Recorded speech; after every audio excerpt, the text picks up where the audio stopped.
Ikhwani, salam alaikum, j'espère que vous allez bien. Alors, je vais vous exposer le programme de la formation gratuite, d'accord, concernant les machines frigorifiques. Alors, bien sûr, ce domaine, il est très important parce que tout ce qui est froid, on le retrouve pratiquement dans toutes les sociétés, surtout en agroalimentaire, où nous avons besoin, d'accord, de stocker un certain nombre c'est-à-dire de fruits, un certain nombre de poissons, un certain nombre, c'est-à-dire d'éléments agroalimentaires qui vont servir pour une durée déterminée. D'accord? Alors, dans cette formation, qu'est-ce que nous allons voir? Alors, nous allons voir, bien sûr, en détail, nous allons voir le mode de production du froid avec leurs applications, c'est-à-dire que nous allons parler de la sublimation, ce que ça veut dire, nous allons parler de la détente d'un gaz comprimé, d'accord?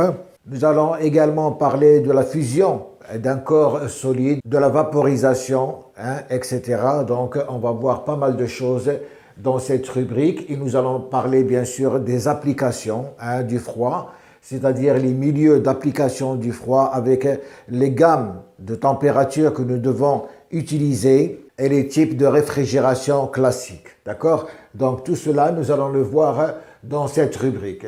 Après, nous allons passer aux éléments physiques. C'est très important, les éléments physiques, c'est-à-dire que nous allons parler de la température qui existe en général, c'est-à-dire comment nous allons passer du degré Celsius au degré Kelvin, etc.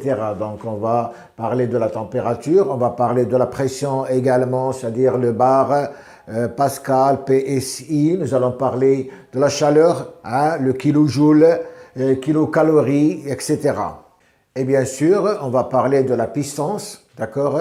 Comment est-ce qu'on peut passer du kilowatt au kilocalorie et comment est-ce qu'on peut passer du cheval au watt. Donc tout ça, ce sont des éléments physiques importants que vous devez connaître parce qu'on va s'en servir par la suite. On va également parler des changements d'état, c'est-à-dire comment est-ce qu'on peut passer d'un état solide vers un état liquide, vers un état gazeux. Donc les différents états de passage c'est-à-dire d'un état à l'autre. Donc on va voir comment est-ce qu'on peut passer d'un état à l'autre. On va voir les notions d'enthalpie, notions de surchauffe et de refroidissement. On va voir tout ça en détail également. Nous allons voir la relation pression-température pour un fluide frigogène. Donc peut-être ici, j'ai mis fluide frigogène R22, R134. Ce sont les fluides qui sont les plus utilisés. Peut-être que nous allons commencer par les fluides frigogènes pour montrer un peu leur utilité. Et après, nous allons passer à la relation qui relie la pression avec la température pour ces fluides. Dans tous les cas, on va voir en détail ce que c'est que le fluide frigogène. On va s'attarder sur le R22 et on va s'attarder sur le R134A. Et bien sûr, après, on va voir le diagramme enthalpie qui est un outil très important pour l'analyse du processus thermodynamique. Donc, on va prendre des exemples. Pour le R22, pour le R134, on va voir les diagrammes enthalpiques de ces fluides. Comment est-ce qu'on peut lire un diagramme enthalpique? Comment est-ce qu'on peut réaliser le diagramme enthalpique? Donc, tout cela, nous allons le voir bien en détail. Et pour finir, bien sûr, il va y avoir une rubrique très importante qui s'appelle les machines frigorifiques avec des applications, bien sûr.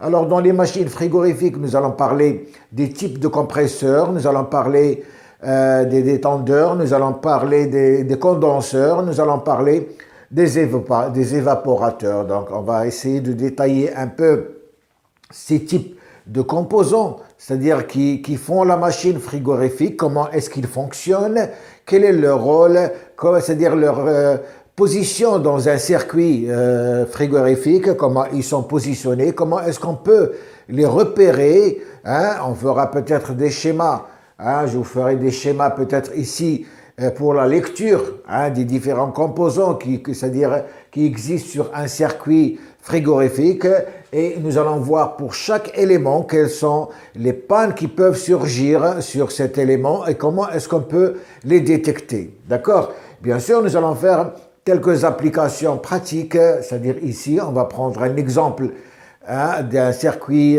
frigorifique que nous allons étudier en général. Nous allons, c'est-à-dire en fonction des différents paramètres, pression, température, etc., puissance du compresseur, et on va essayer de discuter tout cela. Alors bien sûr, le programme, il va s'étaler sur une période quand même qui est importante. Alors ici, je vous donne uniquement, c'est-à-dire comment dirais-je, les étapes principales que nous allons, c'est-à-dire aborder, hein, au cours de cette formation. Mais dans chaque étape, bien sûr, il va y avoir plusieurs vidéos, hein, parce qu'on ne va pas pouvoir réaliser une seule vidéo par étape. C'est-à-dire uniquement peut-être pour les éléments de physique, ça va nous prendre une vidéo. Les changements d'état également va nous prendre une vidéo. Pour l'enthalpie, ça va faire plusieurs vidéos, d'accord? Et pour le fluide frigogène également, ça va faire plusieurs vidéos.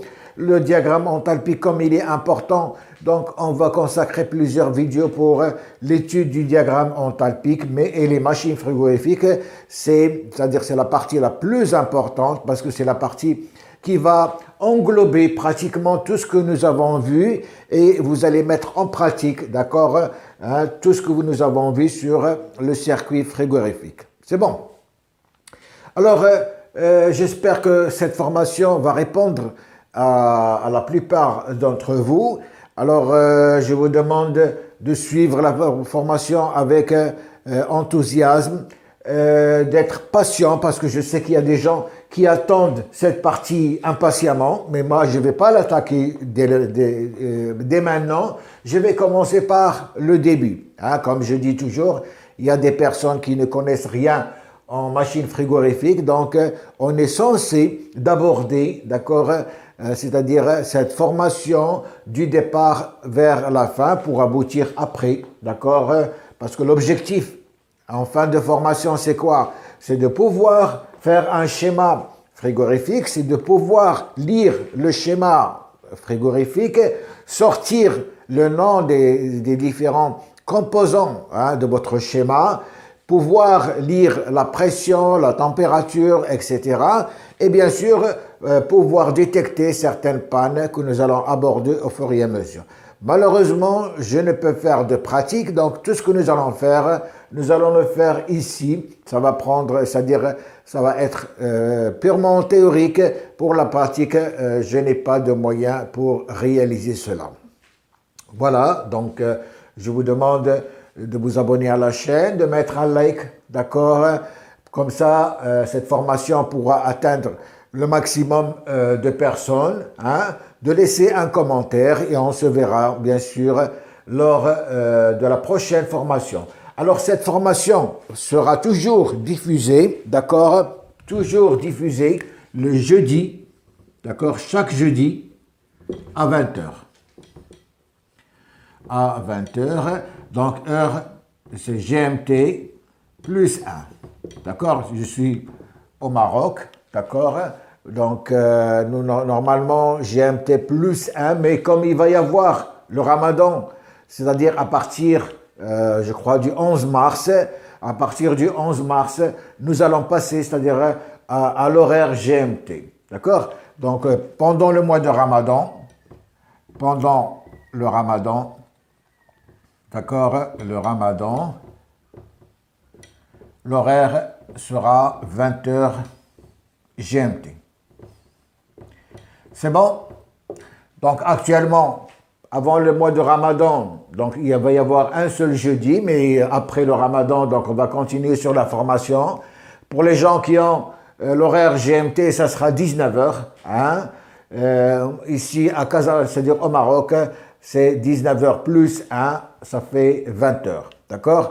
Pendant le Ramadan, c'est 20 h GMT. Hein? C'est bon. Voilà, donc j'espère que c'est-à-dire cette formation va pouvoir vous apporter quelque chose d'important. Donc on va y aller doucement, mais sûrement, hein, donc soyez patients, et puis on discutera au fur et à mesure de l'avancement de la formation sur des lives pour voir est-ce que vous en êtes. D'accord? Voilà, donc d'ici là, je vous remercie et je vous dis au revoir.